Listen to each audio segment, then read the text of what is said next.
कल अमृत स्नान में भगदड़ मची थी।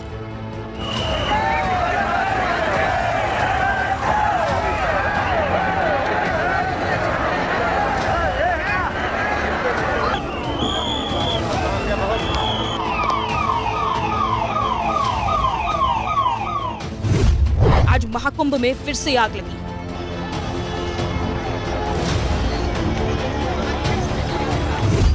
कल महाकुंभ में मौत का मातम पसरा।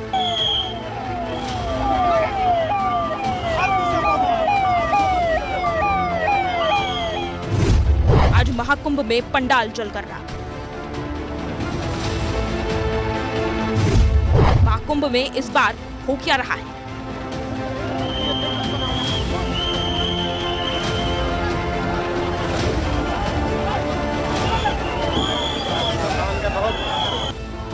महाकुंभ में एक बार फिर कोहराम मचा है। आग की लपटें उठ रही हैं और धू-धू कर पंडाल जलकर राख हो चुके हैं। तस्वीरों में जो कुछ कैद हुआ है वो भयावह मंजर पेश कर रहे हैं।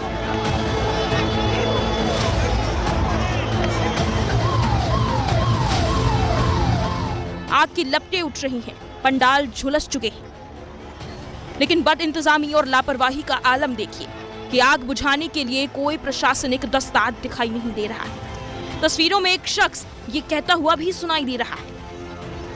बताया जा रहा है कि महाकुंभ क्षेत्र में ये आग सेक्टर 22 में लगी है। झूसी इलाके के छतनाग घाट के पास स्थित नागेश्वर पंडाल में अचानक आग लगी और देखते ही देखते कई टेंट जलकर राख हो गए। राहत की बात यह है कि आग के चलते कोई जनहानि नहीं हुई। पंडाल में मौजूद सभी लोग सुरक्षित बताए जा रहे हैं। बताया जा रहा है कि दोपहर करीब 1:45 बजे आग लगी, जिसमें लाखों रुपए का सामान जलकर खाक हो गया। हालांकि फायर ब्रिगेड की टीम ने मौके पर पहुंचकर आग पर काबू पाया, लेकिन तब तक सब कुछ जलकर खाक हो गया था। महाकुंभ में पिछले 10 दिनों में ये दूसरी आग है। इससे पहले 19 जनवरी को महाकुंभ में झूसी इलाके में सेक्टर 19 में गीता प्रेस के शिविर में भयानक आग लगी थी। आग से एक के बाद एक लगभग 100 से ज्यादा टेंट जलकर राख हो गए थे। टेंट में रखा सामान भी जलकर खाक हो गया था। इससे भी ज्यादा हैरानी की बात यह है कि महाकुंभ क्षेत्र में तब आग लगी है जब खुद सूबे के डीजीपी और मुख्य सचिव वहां मौजूद हैं। दोनों कल हुए भगदड़ के बाद के हालातों का जायजा लेने महाकुंभ क्षेत्र में आज ही सुबह पहुंचे हैं और उसी दौरान सेक्टर 22 में ये आग लगी। अभी इस वीडियो को देखने के बाद में आप लोगों के मन में जरूर ये सवाल आ गया होगा कि आखिरकार ये क्या हो रहा है। बट मैं आप लोगों को ये बता देना चाहता हूँ, अगर आप एक आत्मिक जन हैं, प्रभु यीशु मसीह पर विश्वास करते हैं और बाइबल को पढ़ने वाले व्यक्ति हैं, तो आप लोग अच्छे तरीके से इस बात को समझ पाओगे जो कुछ आज चल रहा है वो बातें नॉर्मल नहीं है।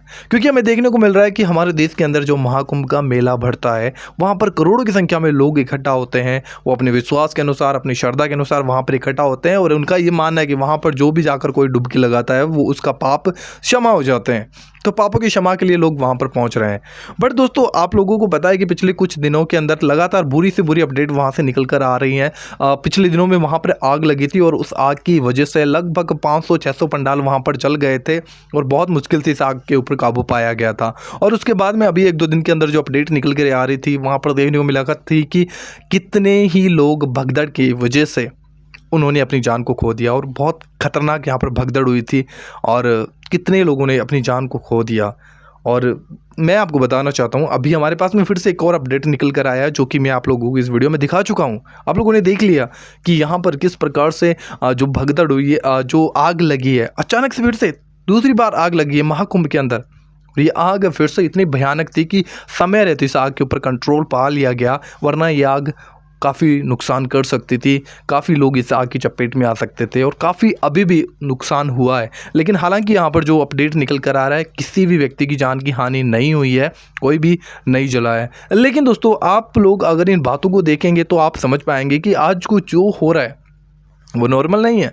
हमें लग सकता है कि भाई ये सब कुछ नॉर्मल है, भाई होता है, भीड़ के अंदर ऐसा हो जाता है, बट ऐसा नहीं है। क्योंकि जब इंसान परमेश्वर के विरुद्ध जाता है तो कहीं ना कहीं परमेश्वर ऊपर से देख रहा है, भाई ये क्या चल रहा है। बट मैं आपको यहाँ पे ये बता देना चाहता हूँ, मेरा इस वीडियो को बनाने का मकसद किसी के भी विश्वास को, किसी की आस्था को, किसी भी धर्म को, किसी व्यक्ति विशेष को ठेस पहुँचाना बिल्कुल भी नहीं है, परंतु हम विश्वासी लोग होने के नाते हमारा एक दूसरे के प्रति जागरूक करना ये इस वीडियो को बनाने का मकसद है, जो कि हम लोग बहुत अच्छे तरीके से जानते हैं। देन आपको ये समझना पड़ेगा, क्योंकि बाइबल क्लियर करती है इन बातों के लिए, हमें क्लियर करती है कि अंतिम दिनों में जो कुछ होगा वो तुम्हारी आंखों के सामने होगा। भाई देख लो जो कुछ हो रहा है दुनिया के अंदर, कितनी बुरी बुरी खबरें आप लोगों को देखने को मिल रही है। मैं लगातार आप लोगों के सामने वीडियो लेकर आता रहता हूँ। क्यों? क्योंकि आप लोग अपडेट रहें, आप लोग जान पाएँ कि जो दुनिया के अंदर हो रहा है वो नॉर्मल नहीं है, ये सब पैरानॉर्मल एक्टिविटीज भी नहीं है, बट ये वो हो रहा है जो खुदावंद की इच्छा से है। परमेश्वर चाहता है कि हम परमेश्वर की ओर फिर जाएं, लेकिन खुदावंद की इच्छा के अनुसार लोग उसकी ओर फिरना नहीं चाह रहे हैं। वे हर एक चीज़ पे विश्वास कर लेंगे, लेकिन प्रभु यीशु मसीह के ऊपर विश्वास नहीं करेंगे। लेकिन परमेश्वर फिर भी चाहता है कि उसकी ओर फिर जाओ। मैं आपको बता देना चाहता हूँ दोस्तों, अगर हम एक विश्वासी हैं तो हम इस संसार के माहौल को देखकर, संसार में जो कुछ हो रहा है उन सब बातों को देखकर हम समझ सकते हैं कि हमारे प्रभु यीशु मसीह का आना बहुत निकट हो चुका है। क्योंकि प्रभु ने कहा, जब संसार में तुम बुरी खबरों को सुनोगे तो समझ लेना मेरा आना बहुत निकट हो चुका है। और हम देखें, हम समझें इन बातों को। हमें समझने के लिए परमेश्वर कुछ चिन्ह परमेश्वर ने रखे हैं जो कि हमें दुनिया में क्लियरली दिखाई दे रहे हैं, है ना। बढ़ती महंगाई, अकाल, भूकंप, लोगों का बुरी खबरें आ रही है। भाई मैं हैरान हूँ इस बात से, लगातार बुरी खबरें। विश्वासियों को नहीं, आज इंटरनेट पे यूट्यूब के ऊपर जाकर देख लो आप लोग कि एक विश्वासी दूसरे विश्वासी को टारगेट कर रहा है। भाई ये सोचो कैसी खुदा की महिमा होगी, क्योंकि उन्हें फ़र्क नहीं पड़ता।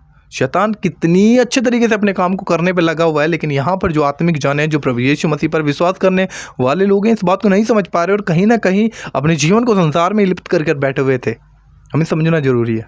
जब तक हम नहीं समझेंगे तो हम खुदावंत के पास नहीं जा सकते दोस्तों। हमें समझना ही पड़ेगा, हमें समझना ही पड़ेगा जो इस दुनिया में हो रहा है वो नॉर्मल नहीं है हमारे लिए। लोगों के लिए हो सकता है, लोगों को लग सकता है कि भाई ये ऐसा ही है, ये एक्सीडेंट है, बट हमें समझना पड़ेगा। हमें समझना पड़ेगा कि ये क्यों हो रहा है, बाइबल इन बातों के बारे में क्या कहती है। क्योंकि आपको बाइबल पढ़ना पड़ेगा। आप बाइबल को पढ़ोगे तो आप जान पाओगे, हाँ एक्चुअली बाइबल में जो लिखी है ये बातें पूरी हो रही हैं। और जब आपको ये लगेगा कि हाँ बाइबल की बातें पूरी हो रही है, आप तैयारी करोगे, क्योंकि ये वो समय है कि हमें तैयार होना है।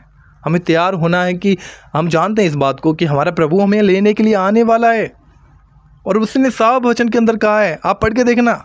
आप जाओ मत्ती अध्याय 24 पढ़ो, जाकर आप जब पढ़ोगे तो आपको समझ में आ जाएगा कि वहाँ पर क्या लिखा हुआ है। इसलिए दोस्तों मैं बार बार आप लोगों के सामने ये अपडेट्स लेकर आता हूँ कि आज कुछ जो हो रहा है उन बातों को हम देखें और समझें, क्योंकि जो कुछ हो रहा है वो बिल्कुल भी नॉर्मल नहीं है मेरे भाई बहनों। आपको ये समझना पड़ेगा।